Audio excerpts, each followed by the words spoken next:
존경하는 국민 여러분, 방금 전 10시 30분 전직 대법관, 헌법재판관, 법무부 장관, 검찰총장, 대한변협회장 등 1,004명의 전 현직 법조인 및 교수님들께서 사법부의 독립과 상권 분립의 헌법 질서를 파괴하는 민주당 이재명 범죄 세력의 만행을 규탄하는 시국선언을 대법원 앞에서 발표했습니다. 전직 대법관, 헌법재판관 그리고 교수님들까지 분연히 일어선 헌정사상 초유의 시국선언은 이재명의 의회 독재 앞에 풍잔등화의 위기에 놓인 대한민국 사법부와 민주주의의 현 주소를 보여주는 것입니다. 참담하기 이를 데 없습니다. 국민 여러분, 민주당 이재명 대통령 후보는 대선을 앞두고 사법부 장악에 여념이 없습니다.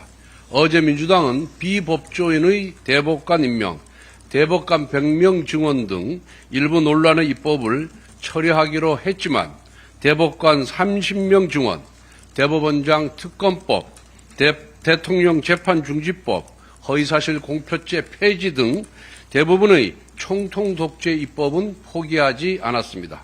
그야말로 눈 가리고 아웅에 불과합니다.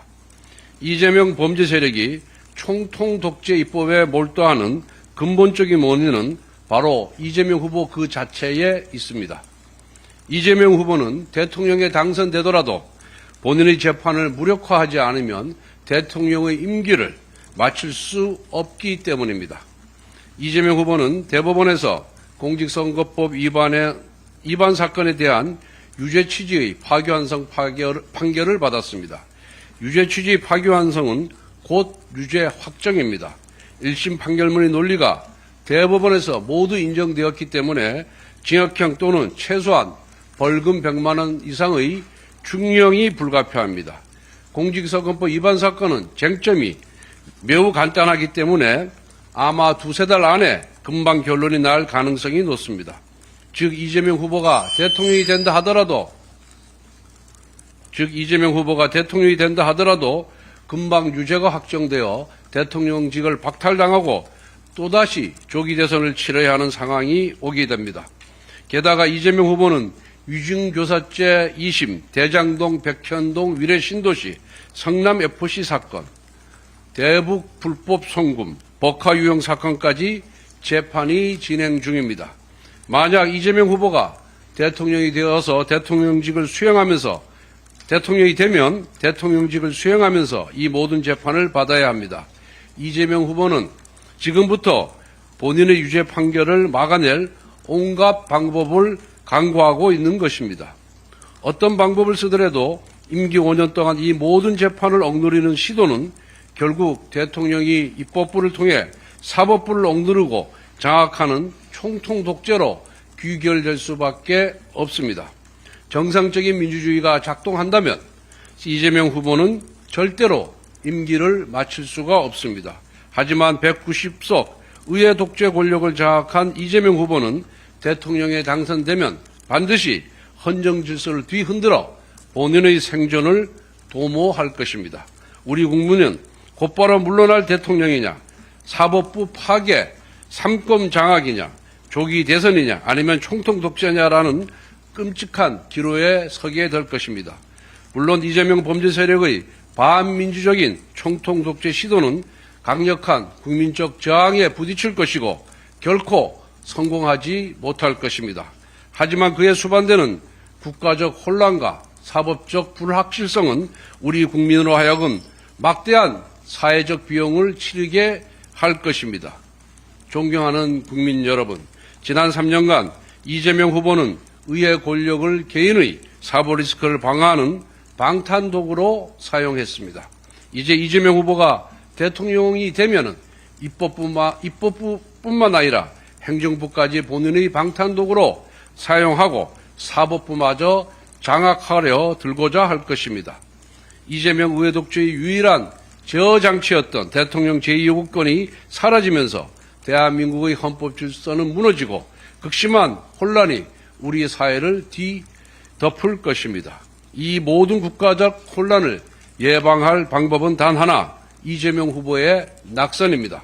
국가적 소용돌이를 방지하는 유일한 길입니다. 대법관의 수를 늘려 사법부를 파기한 베네수엘라의 현실이 대한민국의 내일이 되어서는 절대 안 됩니다.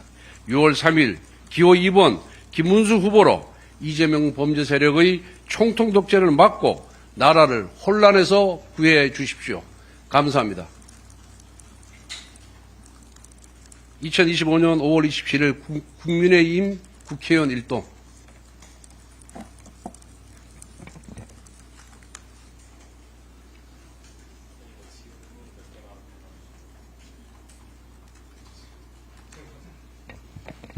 오늘 이낙연 전 총리가 김문수 후보 지지선언 반대했는데 어떻게 평가하고 당에서는 어떤 합의에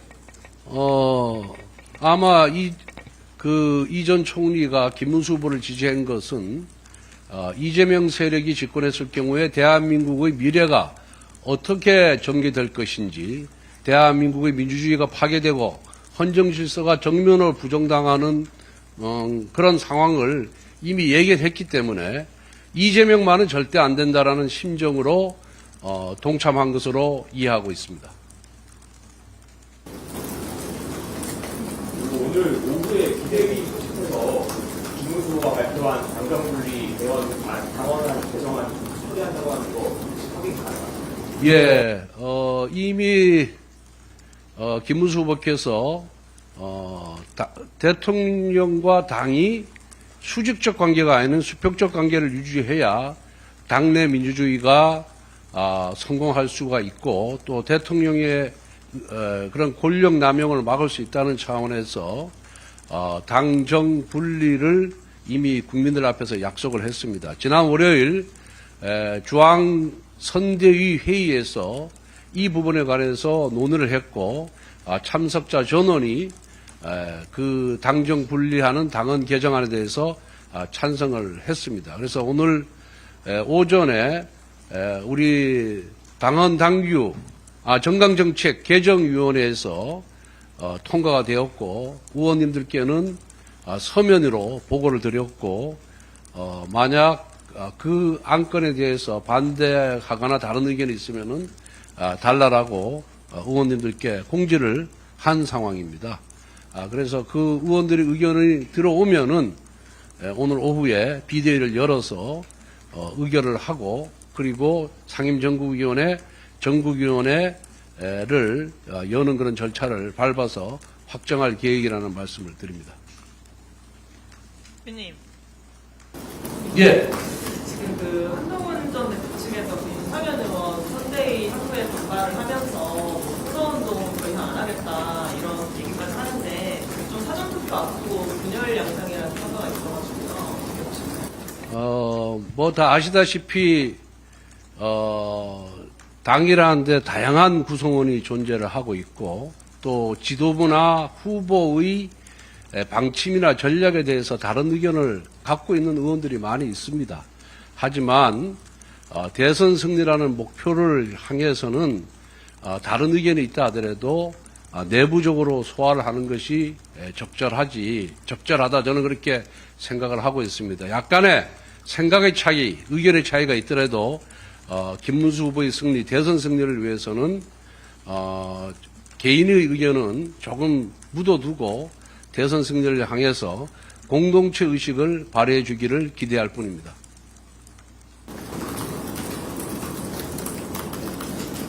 오늘 아침에 김용태 위원장께서 윤석열이 단일화에 응하지 않으면 더 이상 요구하지 않겠다는 식으로 얘기를 했는데 공감하고 있습니다. 그건 김용태 위원장께 한번 여쭤봐 주시면 좋겠습니다. 제가 답변할 위치에 있지 않습니다. 이 정도라고요? 예. 정심서 맛있게 해주십시오.